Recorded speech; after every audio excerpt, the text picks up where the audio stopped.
Friends, ഇത് വാവുബലി കഴിഞ്ഞ പാപനാശം ബീച്ചാണെന്ന് നിങ്ങൾ വിചാരിച്ച തെറ്റിയേട്ടാ. ഇത് ഇവിടെ നിന്ന് ഏതാണ്ട് 200 കിലോമീറ്റർ അകലെയുള്ള കൊച്ചിയിൽ നിന്നും 70 കിലോമീറ്റർ ഉള്ളിലോട്ട് കടലിൽ മറിഞ്ഞ MSC എൽസ എന്ന് പറയുന്ന കണ്ടെയ്നർ ഷിപ്പിൽ നിന്നുള്ള വേസ്റ്റുകളെല്ലാം കൂടി കരയിലടിഞ്ഞ് കിടക്കുന്നതാണ്.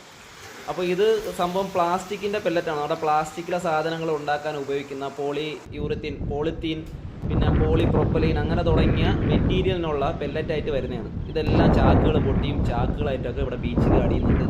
അപ്പോൾ ആലോചിച്ച് ഇത്രയും ദൂരമുള്ള ബീച്ചുകൾ മൊത്തം ഈ പ്ലാസ്റ്റിക് കൊണ്ട് ഇപ്പോൾ നിറഞ്ഞു കഴിഞ്ഞു. നമ്മുടെ ഈ പൊഴിയിലേക്ക് വന്നിറങ്ങുന്ന ആറുകളിൽ പ്ലാസ്റ്റിക് കടലിലേക്ക് വരാതിരിക്കാനായിട്ട് കോർപ്പറേഷനും എല്ലാവരും കൂടി സ്ഥാപിച്ച തടയണകളെല്ലാം ഏതാണ്ട് വെള്ളത്തിൽ വരച്ച വരാനൊക്കെയായി.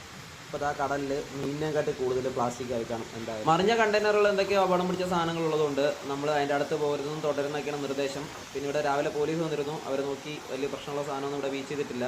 അതുകൊണ്ട് ആൾക്കാരൊക്കെ ഇവിടെ വരുന്നുണ്ട്, പക്ഷേ ആരും അത് തൊടുന്നില്ല, പേടിച്ചിട്ടായിരിക്കണം.